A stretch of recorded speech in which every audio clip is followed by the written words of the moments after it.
everybody. I'm glad you all can make it. I'm going to do my best to get through this. So you might have to bear with me.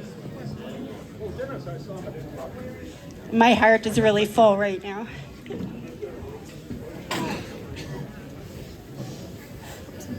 I do. I'd like to start by thanking everyone for the huge outpouring of support and love. You've been the force we needed to help us through this. As I read all your Facebook posts and comments, I'm realizing the impact Les had on so many lives. I'm truly humbled and so blessed to have spent the last 30-some years with him. A more caring and gentle man would be hard to find. I believe it was his goal in life to make me laugh out loud at least once a day, intentionally or not. Yes, sometimes met with an eye roll. But let's face it, he made us all laugh, and usually way too hard. Les was a collector of many things. The back of his Suburban was usually full. I'm sure the Johnny No Cash family got to hear all about his treasures every Tuesday before music. Amen. But his greatest treasure was his family. He was always talking about how proud he was of his daughters, Angie and Mindy, and how happy he was when they met their husbands. Jeff and Dusty, in his opinion, are the perfect son-in-laws. His life was filled with a new kind of joy when Cameron was born. Then came Morgan, then came Crosby. His heart was overflowing with love for his grandbabies. I think if you look at under the definition of proud papa in the dictionary, you would see his picture. Where are the kids? There's one. Where are the other ones? Oh. Cam, Morgs, and Crosby, your grandpa loves you, and he is so proud of you. Les would be the first one to tell you how important his sobriety was, because without that, he wouldn't have his family, he wouldn't have his friends that he held so dear. The man was sober 49 years, 11 months, and 15 days. February 1st would have been his 50th year anniversary. Les, I love you and I miss you.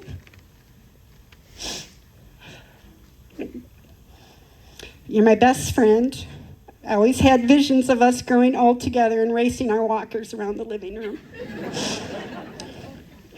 I will forever remember what you told me, especially now. You would say, don't sweat the small stuff and don't worry about things you have no control over. It will always work out.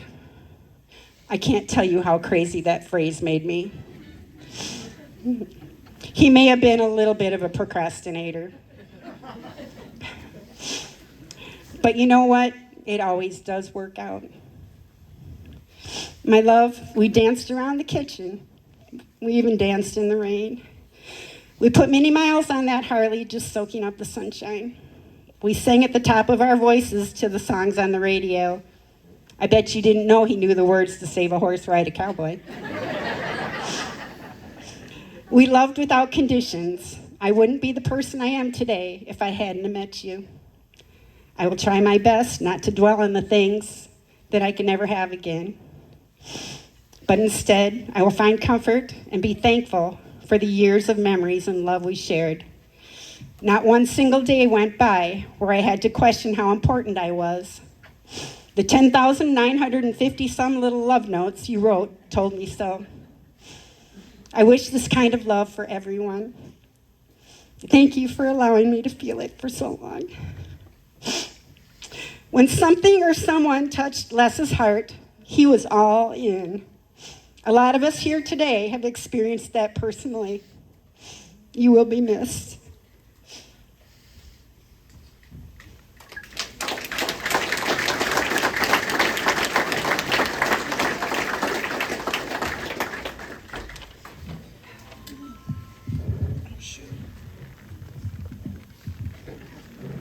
Okay, that's a hard one to beat.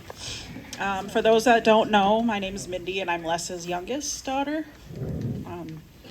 My dad was many things to many people: prankster, boss, musician, friend, mentor, sponsor, antique picker, car collector, and hero. However, there were three things that he was the most proud of: husband, dad, and grandpa. Lisa and my dad were true soulmates. Anytime Lisa walked in the room, his face would light up. They loved to make each other laugh, sharing the same sense of humor. They also shared a love of fishing, the outdoors, and music. Even after 30 years together, they truly loved spending time together. Be it at the cabin, home, dancing, or watching bands. Often I would be talking to my dad on the phone with him telling me about their adventures, and I always thought, man, it's like they're in their 20s off gallivanting at all hours. Angie and I truly are blessed that we got to call the Les Blake our dad. Not only dad, but our best friend. When we were in school, he would often drive us to school in his old cars, one in particular that had flames. People at school called it the Flammobile. Man, would we be embarrassed. But he always said that someday we would look back and think it was cool. He was right. Our dad was quite possibly the coolest dad ever. I remember one time in middle school on my birthday, he had flowers and balloons sent to me. I acted so embarrassed, but deep down, I thought, geez, how awesome and sweet is my dad. He was both Angie and my coach in softball and made us star bowlers of our day. Okay, maybe not me, but Angie had some skills. He taught Angie and me all about work ethic. We each worked at the diner for years, and if we were sitting around, he would tell us to wash a wall, always staying and looking busy. He was such a loving dad.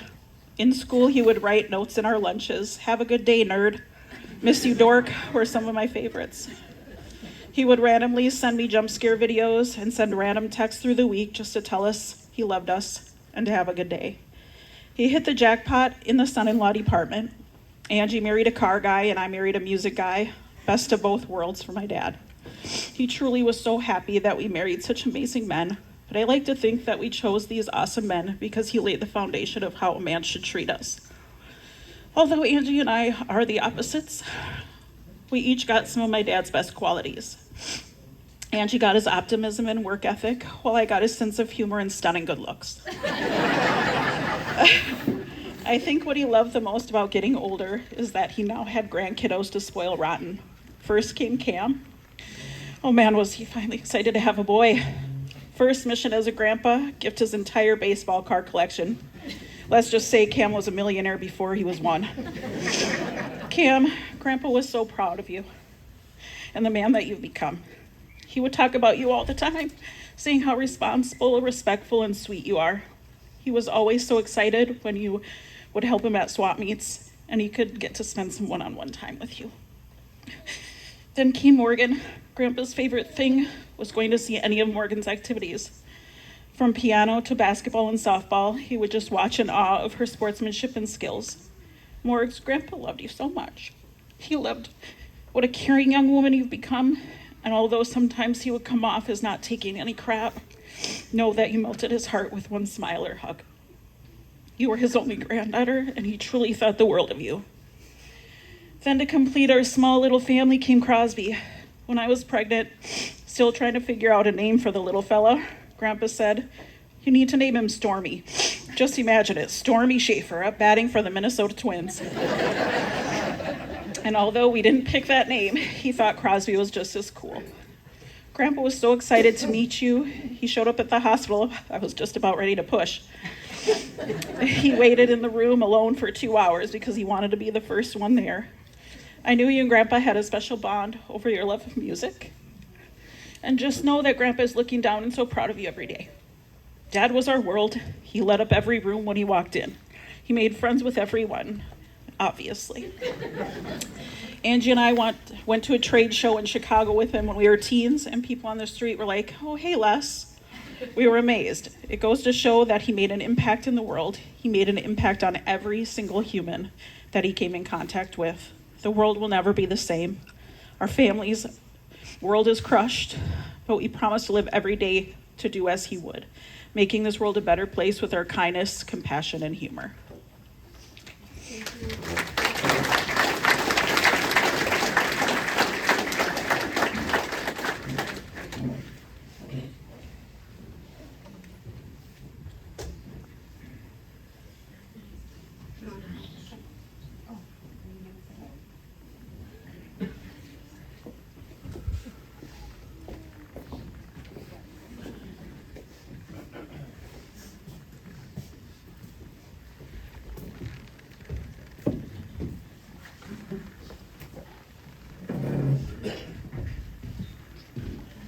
I know a lot of you folks here. I've seen you every Tuesday night for about 12 years. For those of you that don't know me, I'm Kent Kramer. I'm the drummer in the Johnny No Cash Band. About 12 years ago, Les called me up and asked me if I wanted to play drums in a country band for one gig. He was putting together a car show for Robert Brown III, a memorial show, and he wanted to have a country band, and he had a bass player and a guitar player, and he wanted to play guitar and sing. He needed a drummer, and I said, yeah, what the heck? I was playing in another band, but I can play country music for one gig.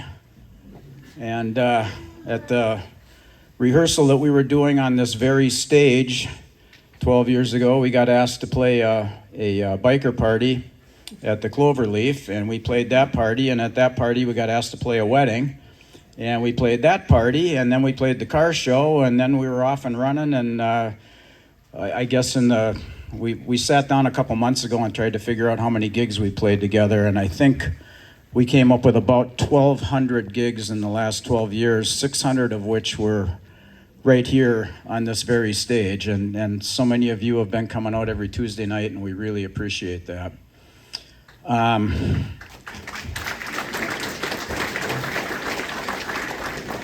So just to give you a little backstory here, I met Les about, I think it was probably 40 years ago this year. I had an antique shop over in Wisconsin and a car dealership, and I was building hot rods and classic cars and collecting all kinds of old junk, porcelain signs and bicycles and pedal cars and jukeboxes and that kind of stuff. And one night I was at an auction over in South St. Paul, Pete's Auction House, and I was there with my girlfriend at the time, and she had a pair of Ready Kilowatt earrings on and a Mickey Mouse watch. And we were standing at the tables going through the stuff, getting ready to bid on things, and this tall guy comes over and he looks at her earrings and he says, "How much?" And she said, "They're not for sale." And he looks at the watch and he says, "How much?" "Not for sale." And he looked at me and he says, "I'm going to own those earrings or that watch before the night's over." And I said, What are you talking about?" And sure as hell, before the night was over, he went home with that Mickey Mouse watch. And so we discovered that night that we had a passion for classic cars and motorcycles and hot rods and country music and old signs and all kinds of stuff. He had an antique shop at the time, so that began basically a 40-year friendship of, for a number of years, we were trading stuff back and forth at a fast and furious pace. And one day he called me up and he says, "Hey, I'm going to start this diner out in Rosemont, Big Daddy's Diner, and I'm looking for some booths for the restaurant." And I had just bought out an old diner in Iowa that had a bunch of booths in it, and so I said, "Hey, I got some booths out here." So he came out, we went out in my pole shed, and he looked at them, he said, "Yeah, I'll take them." He says, "I got this, this, and this. Let's make some trades." So we ended up trading stuff, and I can't tell you all the things that I still have that I got from Les in some kind of a trade or another. And so it's just been really a great friendship without the music. But when we started doing this band 12 years ago, we got really close. And obviously when you play that many gigs with somebody, and that was one of the things I loved about this band, is there was no ego involved. We never got into an argument about anything. It was always fun, and we said early on, when it ain't fun, we're done. And the last gig we played here was this past New Year's Eve, and I never in my wildest dreams would have believed that would have been the last time I see him. So, as some of you know, today was supposed to be a celebration for Les's 50 years of sobriety. And one of the other things that Les and I have in common is sobriety. I sobered up in 1993, quite some time after he did, but that was really a big part of our friendship was sobriety. And so my intention when I heard that Lisa wanted to plan a 50-year anniversary party for Les's sobriety, I said, "Hey, I'm on board with that. I'll go get a medallion and present it to him." So I picked up a 50-year medallion, which Coincidentally, the Roman numeral for 50 is the letter L. That irony was not lost on me. And I took this to I go to a Saturday morning AA meeting, and I took this to my meeting last Saturday, which just happened to be February 1st, which would have been Les's 50 years, and passed it around my meeting, and everybody put their mojo on it, and I brought it here today, and I'm going to set this down on the table, and I'd like each and every one of you, if you feel so inclined, to come up and just pick it up and put a little energy on it, send it down the road. And I want to read what it says on the back here. It says, "We have found much of heaven, and we have been rocketed into a fourth dimension of existence of which we had not even dreamed." And when I got the news that Les had passed on January 15th and thought about what it said on the back, I thought, man, that was just absolutely perfect. So thank you all so much for being here. Thanks to the VFW for allowing us to use the space yet again for this great event, and for all you folks showing up in honor of Les. He touched so many lives. And if anybody else has anything that they'd like to say, feel free to come on up. Thank you.